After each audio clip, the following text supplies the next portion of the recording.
Para gravar.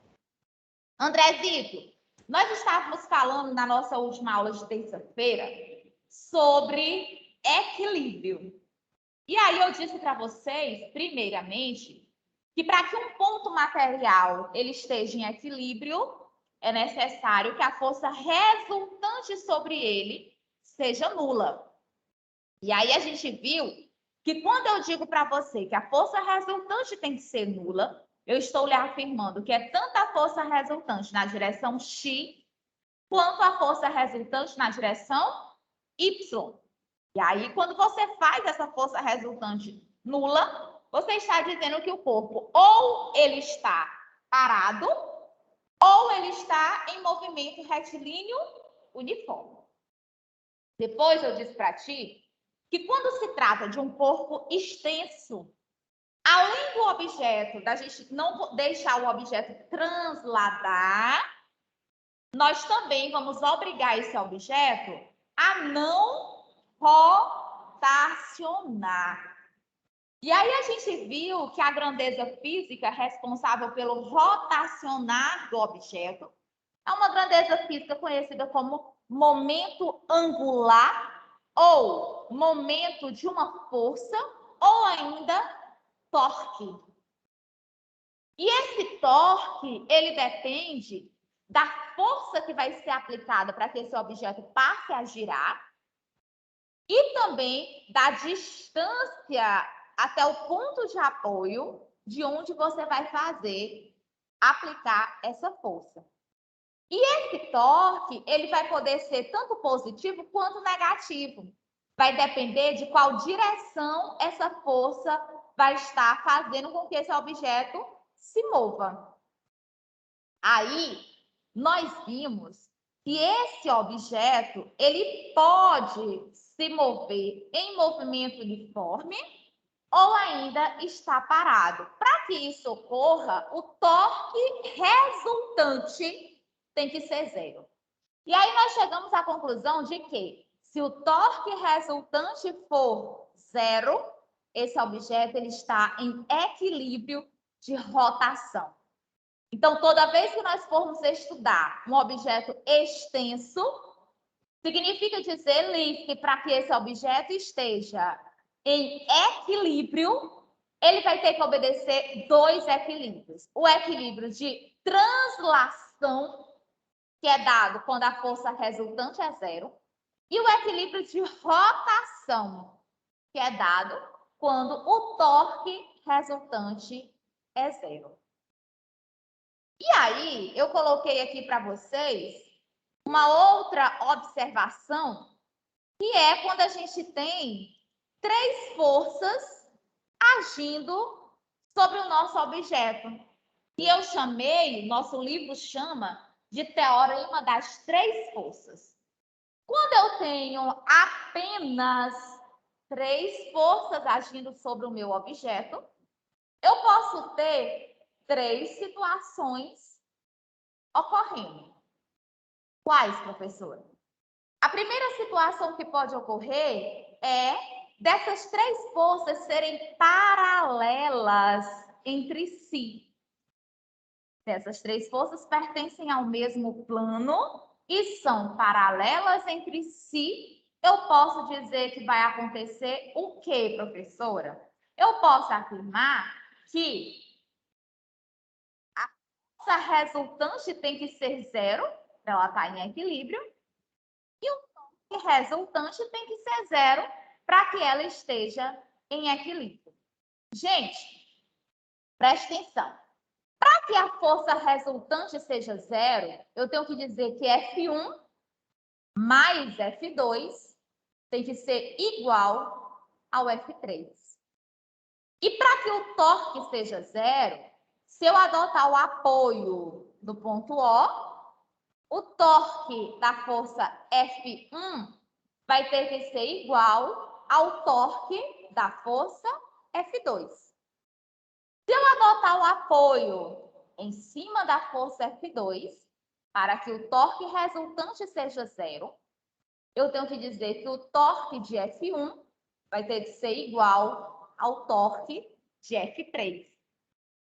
E se eu adotar o apoio em cima da força F1, o torque da força F2 vai ter que ser igual ao torque da força F3. Então, essa é a primeira condição, a primeira situação que pode ocorrer quando eu tenho três forças coplanares agindo sobre um objeto extenso e eu dizer que esse objeto está em equilíbrio. A segunda situação é se essas três forças forem concorrentes em um mesmo ponto. Se elas forem concorrentes em um mesmo ponto, para que a força resultante dê zero, eu tenho que dizer que a soma de uma delas duas tem que ser a resultante da terceira. Ou ainda, se essas três forças forem iguais, obrigatoriamente esses ângulos terão que ser de 120 graus. E o resultante será zero, por quê? Porque todas as três forças estão agindo em cima do próprio apoio. E eu disse para vocês que quando a força está sendo aplicada em cima do próprio apoio, essa força não realiza torque. Por quê, professora? Porque não vai ter distância. Para que ocorra o torque, tem que ter uma distância do ponto onde você vai aplicar a força até o ponto que você adota como apoio. Terceira condição, ou melhor, que não seria uma terceira condição, mas que é a mesma condição, é aqui, ó. Você pode ter as três forças agindo no mesmo plano em diferentes direções.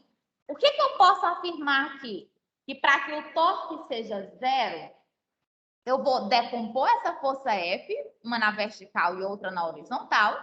A força resultante tem que ser zero, ou seja, a normal vai ter que ser igual ao Fx. O peso vai ter que ser igual ao Fy. E para que o torque seja zero, basta eu adotar o apoio no lugar onde eu vou ter maiores forças. No caso, eu adotaria aqui no chão mesmo. E eu diria que o torque da força normal teria que ser igual ao torque da força peso. Lembrando que nós utilizamos a distância perpendicular à força aplicada. Mais adiante, eu coloquei para você o que seria centro de gravidade. A gente está falando aqui, olha, o peso ele é sempre representado no centro de gravidade do corpo ou no centro de massa do corpo. Mas, minha gente, o que é essa história de centro de gravidade? Como é que eu descubro o centro de gravidade de um objeto? Porque se esse objeto, se ele for homogêneo, se ele for simétrico, beleza, tá simples a gente descobrir o centro de gravidade de uma esfera maciça. Tá lá no meio dela, né? O centro de gravidade desse celular tá lá no meio dele. É muito fácil, porque ele é simétrico. E se for assimétrico, por exemplo, o centro de gravidade dessa minha garrafinha aqui, ó. Como é que eu vou descobrir onde é que está o centro de gravidade dela? Aí eu vou ter aqui um exemplo para você poder compreender do que eu estou falando. Primeira coisinha. Adotei um eixo 0x. Vou colocar aqui dois objetos. Um objeto de peso P1 e um outro objeto de peso P2. Minha pergunta é: se eu pudesse colocar esses dois objetos presos por uma barra de massa desprezível, em que ponto eu poderia apoiar esta barra e eu diria que ela ficaria em equilíbrio? Pelo que nós já estudamos, ela ficaria em equilíbrio se eu apoiasse em um ponto mais próximo possível do objeto de maior massa. Então, eu vou considerar aleatoriamente que seria esse pontinho aqui. Esse pontinho seria o meu centro de gravidade. Mas o que eu quero são valores. São valores. Onde é que se encontra esse centro de gravidade? Com referencial nesse ponto O, ou zero, vou chamar de zero, eu prefiro zero. Olha o que vai acontecer. Eu tenho aqui, do ponto 0 até o meu primeiro objeto, uma distância x1. Do ponto 0 até o meu segundo objeto, eu tenho uma distância x2. De gravidade até o meu ponto 0, eu tenho uma distância x do centro de gravidade. Certo? Agora eu vou pegar até o meu apoio, tá? Que seria o centro de gravidade. Aqui eu tenho D1. Quem é D1? Ó, D1 é o x da gravidade menos o x1. E aqui eu vou pegar D2. Quem é D2? É o x2 menos o x da gravidade. Tá. Qual é a condição para que esse objeto fique em equilíbrio? O torque resultante tem que ser 0. Para esse torque resultante ser 0, eu vou dizer que o peso de 1 vezes a distância D1 vai ter que ser igual ao peso de 2 vezes a distância D2. Ou seja, quem vai fazer girar no sentido horário vai ser igual a quem vai fazer girar no sentido anti-horário. Tá. Mas quem é D1? Da gravidade, do centro de gravidade, menos o x1. E quem é D2? x2 menos o x do centro da gravidade.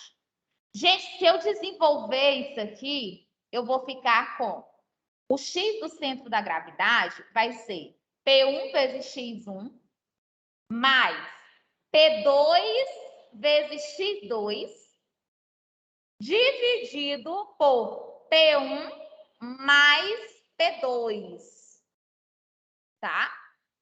Faça essa correção. P1 vezes x1 mais P2 vezes x2 dividido por P1 mais P2. Basta você desenvolver aqui essas multiplicações e isolar o x do centro da gravidade. Aí você me pergunta, professor, isso aí é para quando é um objeto linear, numa posição na direção x. No caso dessa minha garrafinha, que ela é tridimensional, como é que eu vou descobrir o centro de gravidade dela? Aí você vai ter que fazer tudo isso para o x, tudo isso para a direção y e tudo isso para a direção z. Professora, nós vamos fazer isso aqui no primeiro ano do ensino médio? Não. Não, porque no ensino médio, esse centro de gravidade, normalmente, ele é trabalhado com objetos similares. Se você achar uma ou duas questões que são elaboradas mesmo a nível de conhecimento, é muito para o ensino médio cobrando esse centro de gravidade.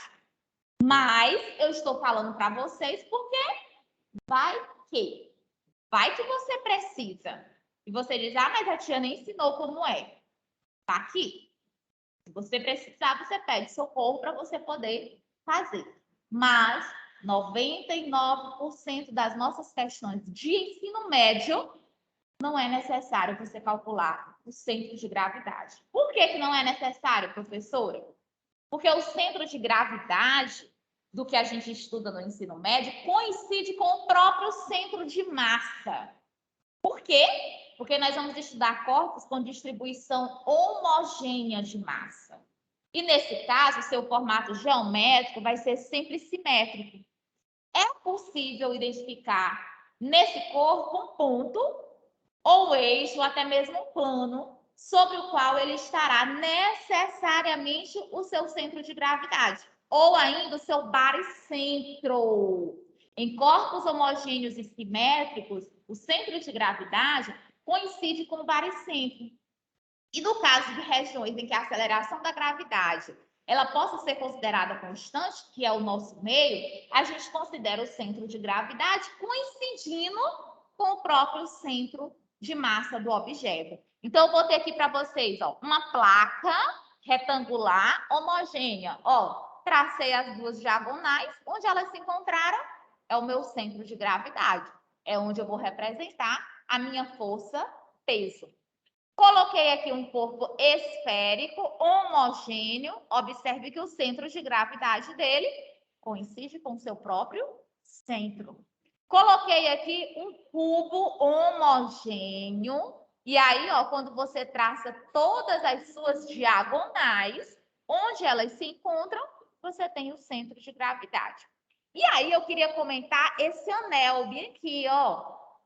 Meu Deus, professora, mas o anel, ele só tem massa, a distribuição de massa dele é só aqui, ó, nessa borda. Como é que o centro de gravidade dele fica no centro onde nem massa tem? Porque, como eu falei aqui, ele pode estar em um eixo ou em um plano. Gente, o centro de gravidade ou o centro de massa, nem sempre ele necessariamente vai estar localizado onde vai possuir massa. O centro de gravidade, ele também pode estar localizado fora do teu objeto. E aí, quando ele está localizado fora do teu objeto, isso pode auxiliar para que o corpo tenha um equilíbrio, ou isso pode atrapalhar para que esse corpo tenha um equilíbrio. Como assim, professora? Pode auxiliar ou pode atrapalhar? Observe essa barra na horizontal. E eu pergunto para você, será que se eu soltar essa barra do jeito que ela está aqui, ela fica em equilíbrio? Não, ela vai girar. Por quê? Porque não está no centro de equilíbrio dela. O quê? Porque o fio que está segurando ela, deixando ela suspensa, não está fixo no centro de gravidade dela.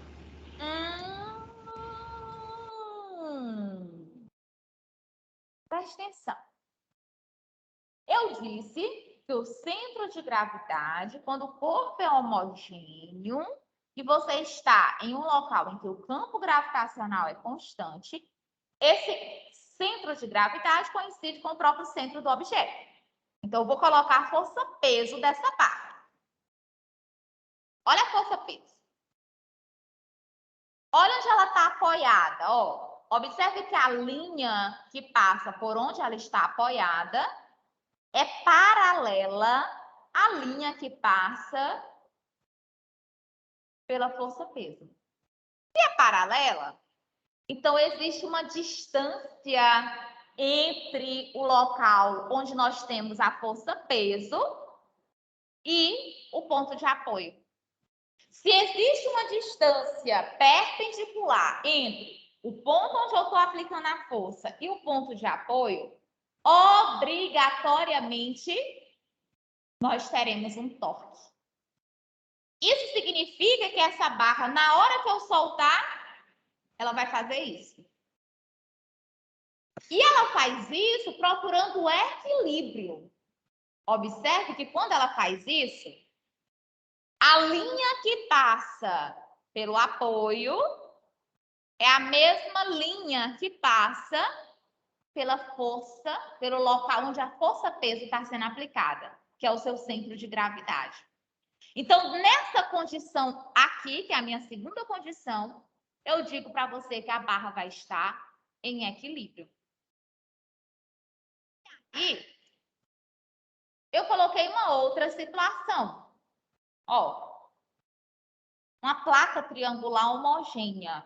Se você traçar aqui as diagonais para descobrir o baricentro, você observa que a linha que passa pelo apoio está sendo a mesma linha que passa pelo centro de gravidade, assim como na minha segunda situação. Desafiando a gravidade. Por que desafiando a gravidade? Presta atenção, ó. O rapaz jogou a bolinha é simétrica e o centro de gravidade dela é quem descreve esse movimento parabólico. O indivíduo joga o taco similar ao que o outro jogou a bolinha, ó. que o centro de massa descreve a mesma trajetória que a bolinha. Porém, como é um corpo extenso, enquanto o centro de massa descreve o movimento parabólico, o corpo extenso vai rotacionando para ir mantendo sempre o equilíbrio durante esse movimento. Um atleta saltando sobre uma vara. Gente, onde é que está o centro de gravidade do corpo humano? Nossa maior concentração de massa é na região do peitoral. É onde a gente tem uma maior concentração de massa. Nós somos mais largos, né? Os ossos pesam mais nessa região. Então, com isso, o nosso centro de massa, ele não vai estar no nosso umbigo. O nosso centro de massa, ele se encontra 5 dedos acima do nosso umbigo. Então, tu observa que quando esse indivíduo vai saltar sobre a vara, ele faz uma inclinação no corpo dele, uma inclinação dessa forma, que é para poder ele ter a concentração de massa inclinada e a outra concentração das pernas também inclinada. E o centro de massa dele se desloca devido à posição do corpo. O centro de massa dele se desloca para cá, ó, para baixo de onde ele está rotacionando, fazendo com que ele possa ter um total equilíbrio do seu corpo. Então, o atleta, ele executa uma torção nas costas a fim de passar por cima da vara sem tocá-la, enquanto o seu centro de gravidade passa por baixo dela. Então, ó, ele desloca o centro de gravidade dele para ficar abaixo da vara, para ele conseguir fazer essa passagem sem tocar na vara. Para que um corpo apoiado consiga ficar em equilíbrio, é sempre necessário que a vertical traçada pelo seu centro de gravidade passe dentro da base de apoio. Sempre. E aí eu queria pedir para vocês fazer uma brincadeirinha aí na casa de vocês, depois, quando vocês tiverem um tempinho, ou se alguém quiser, inclusive, posicionar aí a câmera e fazer a brincadeirinha, também pode. Eu queria que você encostasse na parede, encostasse os seus calcanhares na parede, encoste de costas na parede, coloque um objeto no chão e eu quero que você, sem dobrar os joelhos e nem se apoiar em nada, com os calcanhares encostados na parede, sem dobrar o joelho, sem se apoiar em nada, pegasse esse objeto que você colocou no chão. Tia, a senhora tá querendo que a gente caia? Por que que você vai cair? Oxe, tá você acabou de dizer centro de massa. Não dá, né, André? Não tem como a gente fazer isso. Por quê, professora? Porque quando você encosta o seu pezinho na parede, o calcanhar, e você se inclina para frente, ó a minha mão já indo para frente, tá vendo? Ó, eu quero que tu faça isso, ficar 90 graus. Não tem como, porque o teu centro de gravidade está aqui, ó, e o teu apoio está aqui. São duas retas paralelas e não dá, só tem equilíbrio se a linha que passa pelo centro de gravidade também passar pelo apoio. Então, nessa condição aqui, tem equilíbrio? Tem. E nessa tem equilíbrio, que é o que eu quero que vocês façam? Não. Ó, eita, tio, centro de o massa. Pedro Luiz disse que conseguiu, hein? Quem que conseguiu? O Pedro Luiz. Ê, Pedro, grava aí para nós ver. Ê, Pedro, bota aí tua câmera, bota pra gente ver. Esse cara aí mente que nem sente, professor. É? Não é pra mim acreditar não, Matheus. Não, o cara mais mentiroso de Teresina. Nossa senhora, que é isso, Pedro? Eu consegui, é impossível, tio. Eu falo por experiência própria. Se você quiser levar uma queda, recomendo. Isso é É mentira. verdade, Maria, não dá não. Ê, Pedrão, bota aí tua câmera, eu quero ver tu fazendo. Liga a câmera, Pedro. Quebrou o Olha aí, quê? professor. Ele já tá mentindo aí, dizendo que a câmera quebrou. Eita, que cara mentiroso, meu amigo. Tava mandando foto ontem. Viu? Ó, vou botar bem com uma carinha zangada pra ti, viu, Pedro? E não é quebrou, não. Manda também, manda também. Tá faltando U, viu? Bora lá. Continuando. Então, seria impossível devido a isso aqui, ó. Quando você se inclina, você vai ter a linha que passa pelo apoio, diferente da linha que passa pela tua força-peso. E aí eu botei aqui outro.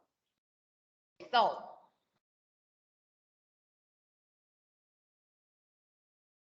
carro realizando uma curva. Se ele levantar os pneus de uma forma, obrigada, Deli, que a força-peso passe também pela mesma linha do apoio, beleza, não vai ter problema nenhum, não, ele vai conseguir. Mas, se for dessa forma, se ele não conseguir chegar no mesmo ponto, ele não vai conseguir realizar essa curva, não vai conseguir manter o equilíbrio. Do mesmo jeito, o caminhão, você tem aqui o caminhão, o centro de gravidade dele, ele consegue realizar certas curvas, mas tem um limite. Por quê? O limite está porque o centro de gravidade dele não pode sair do mesmo eixo do ponto de apoio. Quem já viu esse brinquedo? Quem já viu esse pássaro aí? Tu bota ele na pontinha do dedo, aí tu dá um peteleco assim no rabo dele, ele desce, sobe, roda na ponta do teu dedo, mas não cai. Não cai. Por que que não cai, professora? Dá uma olhadinha aqui nas asas dele, ó. Olha como são grandes as asas dele. E quem já teve a oportunidade de vê-lo, você sabe que em cada asa dele aqui, ó, você tem uma concentração de peso. Então, a concentração de massa. Então, a massa dele nesses extremos é bem maior do que nessa outra parte.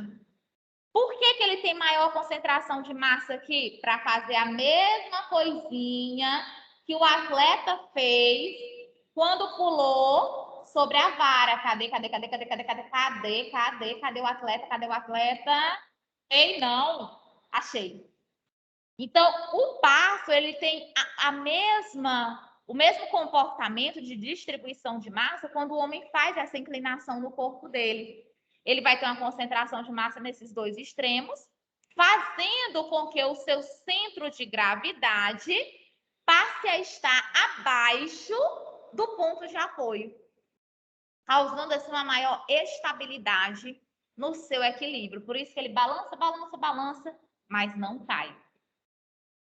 Quando você vai fazer judô, essa é a posição normal, mas essas duas partes aqui são as posições de combate. Observe que na posição de combate, você tem o apoio numa área maior, que é para poder o seu centro de gravidade, quando você inclina para um lado, inclina para o outro, sempre está passando pela linha do apoio. Aqui eu coloquei uma indivídua que está numa posição sem o apoio e a outra com o apoio, fazendo aqui o golpe. Coloquei também por que um carrinho tão pequenininho tem um braço enorme e consegue erguer um objeto.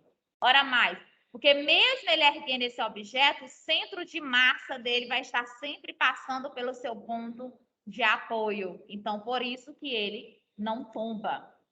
O equilíbrio de corpos apoiados, eu coloquei aqui um navio enorme. Por que esse navio não tomba? Ora mais, porque ele tem aqui embaixo uma concentração de massa, fazendo com que o seu empuxo haja numa posição em que você tenha também a aplicação da força-peso. Se ele balançar, ele balança, mas não cai, porque o seu centro de massa está abaixo da linha de apoio. As construções inclinadas, como é que pode uma construção inclinada conseguir permanecer de pé? Porque a concentração de massa dele faz com que o seu centro de massa esteja localizado abaixo do ponto de apoio, causando assim um equilíbrio estável. E aqui eu coloquei ainda algumas coisinhas do corpo humano, mas são curiosidades para vocês verem depois, tá certo? Tudo bem? Até aqui, gente, tá de boa? Suave. Só queria ter visto o Pedro. Beleza. Aí, eu coloquei aqui pra gente ainda os 3 tipos de equilíbrio para que a gente possa entender esses 3 equilíbrios que eu citei, que eu já venho citando um deles há um pouquinho de tempo, que são os equilíbrios estável, instável e indiferente. Professora, qual é a diferença do equilíbrio estável, instável e indiferente? Aí eu vou usar o meu celular como exemplo, tá? Vou apoiar meus dedos na câmera. Dessa forma. Onde é que está o centro de massa do meu celular? Mais ou menos aqui, ó, no meio dele. Apoio em cima, centro de massa embaixo. Gente, se eu pegar esse celular e fizer isso, ó, quando eu soltar, o que acontece?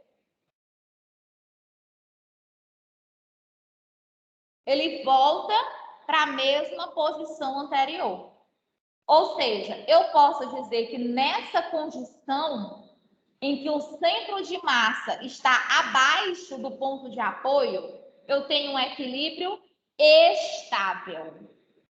Quando, afastando-se ligeiramente o corpo da sua posição de equilíbrio, ele volta para a posição inicial.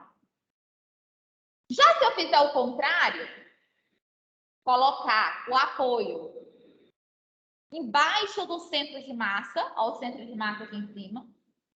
Se eu pegar o celular e fizer isso, ele sai da posição que ele estava e não volta. Isso é um equilíbrio instável. Quando, afastando-se ligeiramente o corpo da sua posição de equilíbrio, ele não volta para a posição inicial. E se eu pegar o celular e segurar ele exatamente no centro de massa, quando o apoio coincide com o centro de massa, se eu mudar ele um pouquinho, ele continua na posição de equilíbrio, aqui em outra posição de equilíbrio, aqui em outra posição de equilíbrio. Então, o equilíbrio indiferente é quando você, afastando o corpo ligeiramente da posição de equilíbrio, ele permanece em equilíbrio, só que nessa outra posição. Olha. Imagine esse cubo, esse cone, perdão. Primeiro você apoia ele por essa parte maior. O apoio está aqui embaixo, o centro de massa está lá em cima. Esse equilíbrio é um equilíbrio estável. Depois você pega ele e apoia na partezinha mais fina. Ó, o centro de massa, ó o apoio. Se eu triscar nele, o que vai acontecer? Ele cai e não volta mais. Nessa condição, centro de massa, apoio. Se eu girar esse objeto, ele fica girando todo o tempo e sempre em equilíbrio. Um equilíbrio de rotação uniforme. Então, equilíbrio estável, equilíbrio instável e equilíbrio indiferente. O comportamento da energia quando um objeto está em equilíbrio.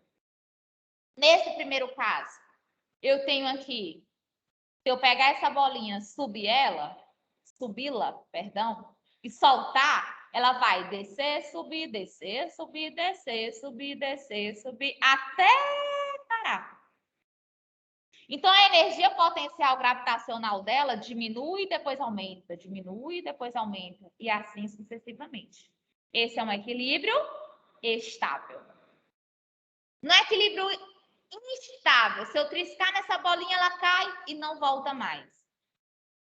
A energia potencial, ela é o inverso, o espelho da energia potencial do estável. E por último, se o equilíbrio for indiferente, eu vou ter uma energia potencial constante.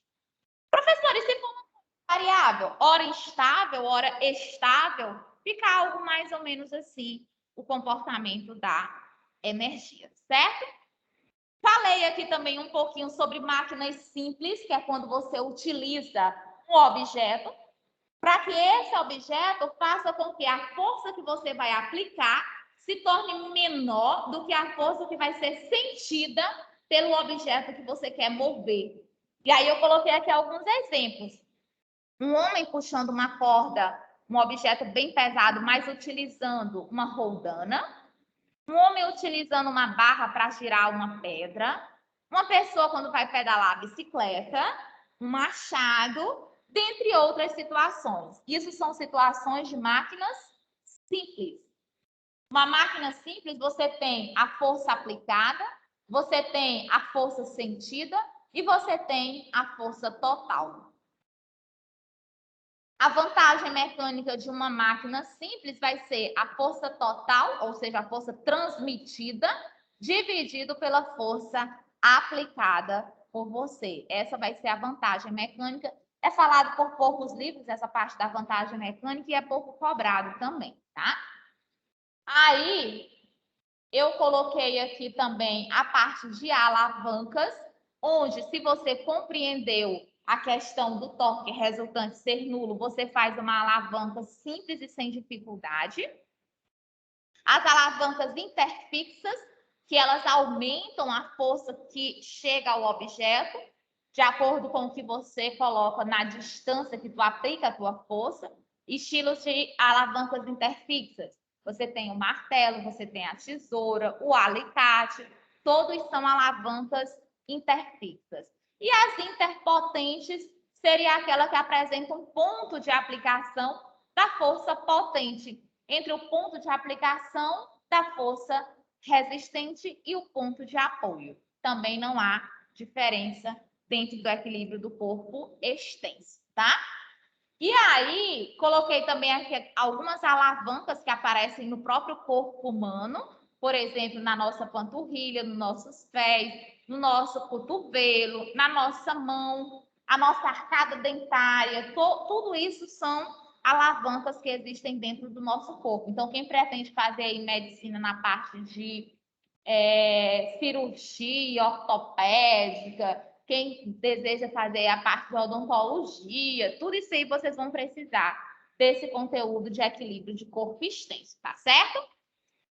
E aí, para nós finalizarmos o nosso conteúdo de equilíbrio de um corpo extenso, eu queria deixar para vocês algumas questõezinhas para vocês fazerem. Que, na verdade, a gente vai fazer daqui a pouquinho no próximo horário. Prefiro minhas psiquiatrias de doido mesmo para estudar os assassinos, é mais legal, minha nossa senhora. Tá bom, viu, Cristina? Mas tu vai ter que pagar a disciplina também, meu amor, que envolve a física dentro da biologia, tá bom? Minha filha não vai escapar disso aqui, não. Só que se você for fazer uma especialidade na área de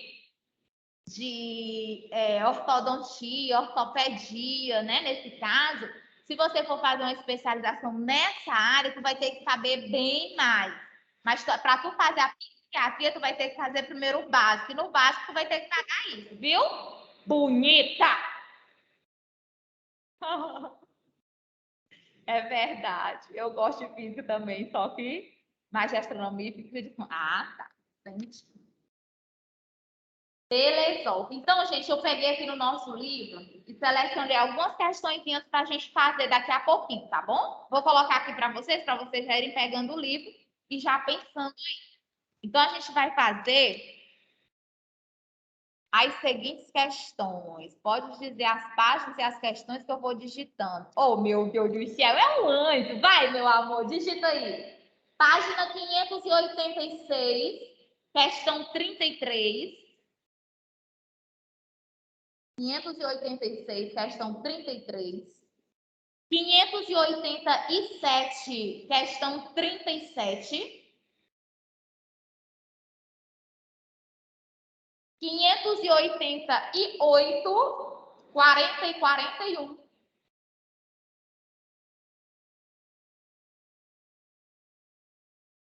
588, 40 e 41. 590, 46. E 592, 50. 592, 50. Oh, menina porreta!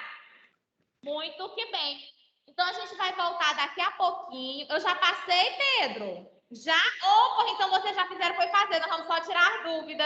Menos a 40 e a 46. Pois pronto. Por nesse próximo horário, a gente vai tirar as dúvidas e eu passo novas questões para a próxima semana. Lembrando, gente, que com as questões a gente finaliza o nosso conteúdo de equilíbrio de corpo extenso. Ao todo, nosso livro tem 97 questões de equilíbrio de corpo extenso. Nós vamos fazer um bocadinho, a gente vai se divertir aí um bocadinho com elas, e depois a gente vai para revisão dos nossos conteúdos. Que maravilha, adoro! Ok?